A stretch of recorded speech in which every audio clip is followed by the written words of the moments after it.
Ok, alors maintenant que vous avez vu les principales fonctionnalités de System.io, on va voir justement l'automatisation. L'automatisation, ça va vous permettre, comme son nom l'indique, d'automatiser votre business. On a deux fonctionnalités. D'abord les règles, qui est la manière la plus simple de mettre en place des automatisations.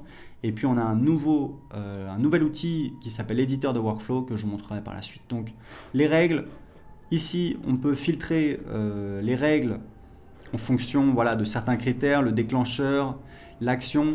Grosso modo, donc on va ajouter une règle et grosso modo, c'est très simple, vous allez voir. On va donc choisir un déclencheur, c'est en fait un événement.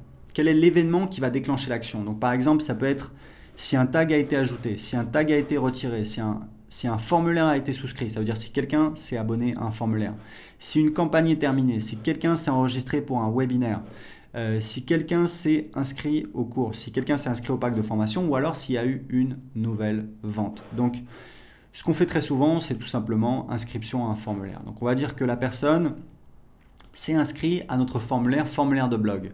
Mais qu'est-ce qu'on veut faire? On a plusieurs choix, s'abonner à la campagne, désinscrire de la campagne, ajouter un tag, supprimer un tag, envoyer un email. Alors, envoyer un email, c'est envoyer un email à ce contact qui s'est inscrit.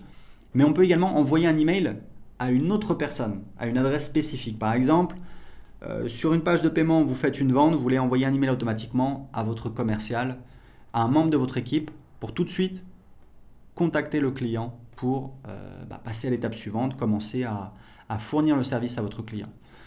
Vous pouvez également donner accès à une formation, donc un cours, une formation. Et ici, c'est une fonctionnalité avancée appelée un webhook.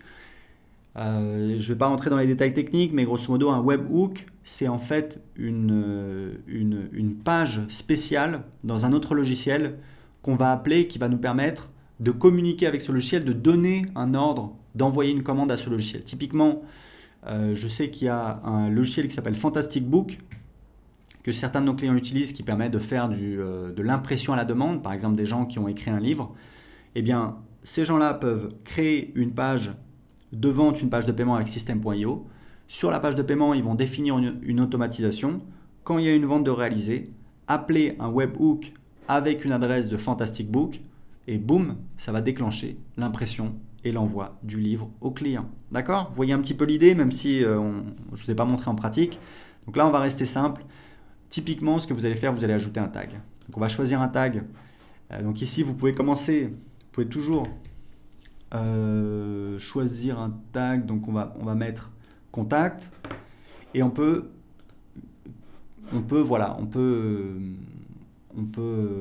déclencher plusieurs actions pour le même événement. Donc par exemple s'abonner à la campagne. Alors pour l'instant, je pense qu'on n'a pas de campagne.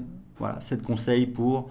Donc typiquement, si vous avez une page de capture ou un formulaire sur votre blog qui dit inscrivez-vous pour recevoir une série de 7 conseils pour, faire pousser des plantes sur votre jardin, eh bien, vous allez créer une automatisation qui dit quand quelqu'un s'inscrit à ce formulaire, l'abonner à la campagne, puisque c'est ce qu'on lui a promis, donc on veut qu'il reçoive les emails, et lui ajouter un tag. C'était ce que je vous disais, faites en sorte de toujours taguer les gens, les contacts, puisque si les gens n'ont pas de tag, vous ne pourrez pas les sélectionner pour envoyer des emails.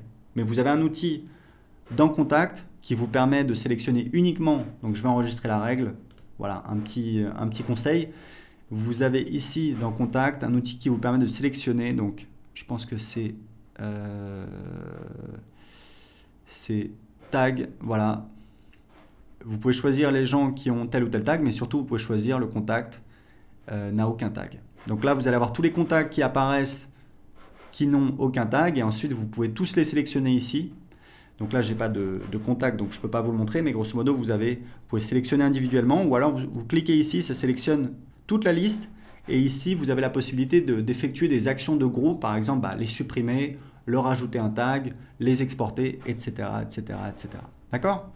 Donc on est dans les automatisations, donc vous voyez comment ça fonctionne, les règles, vous voyez, c'est assez linéaire, c'est assez simple. Et on vient de créer un nouvel outil, on est encore en train d'ajouter des fonctionnalités, c'est donc un éditeur de workflow. Alors un workflow, c'est quoi? Donc c'est un mot américain qui peut faire un peu peur. C'est une séquence de travail, une séquence d'action.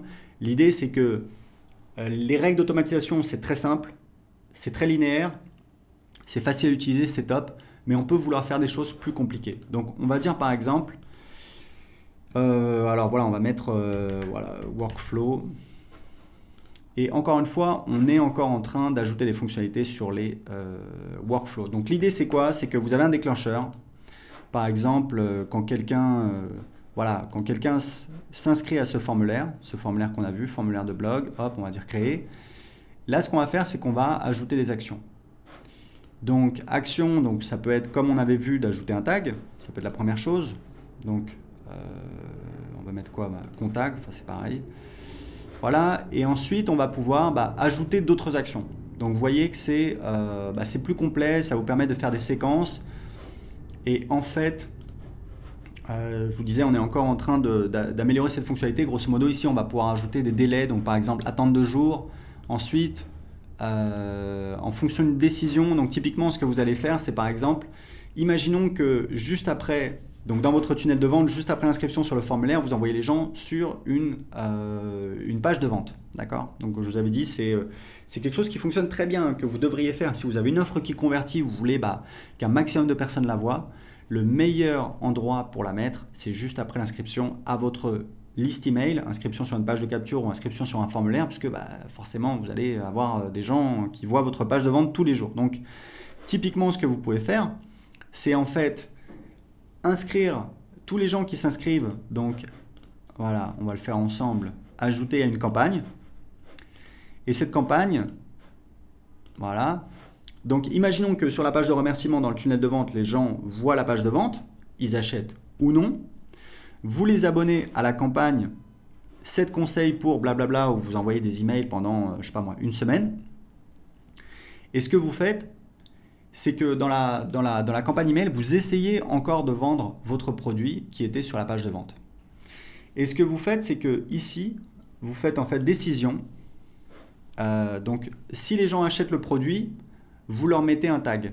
Et là, vous dites par exemple, si le tag contact tagué avec, donc on va dire que ça c'est prospect YouTube, c'est les gens qui ont acheté le produit, d'accord? On va dire, si le tag contact, donc si les gens sont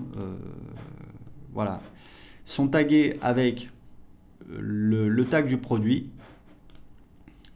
eh bien si oui, ça veut dire que la personne elle a acheté. Donc dans ce cas-là, on va mettre une action, on va dire désabonner de la campagne, puisqu'on veut que les gens désinscrivent d'une campagne. Voilà. Plus besoin de continuer à leur envoyer des emails. Alors évidemment là, si j'ai promis 7 conseils, je vais envoyer 7 conseils, etc. Bon, c'était un exemple, mais c'est pour montrer tout ce qu'on peut faire et tout ce qu'on va faire avec ce nouvel outil qui va permettre de faire énormément de choses, notamment parce qu'on a une intégration avec Zapier qui arrive bientôt. Alors Zapier, c'est un logiciel qui permet de connecter des logiciels.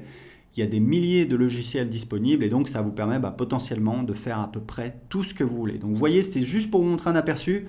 N'hésitez pas à jouer avec. L'outil est assez facile à utiliser, assez intuitif. On va rajouter les fonctionnalités.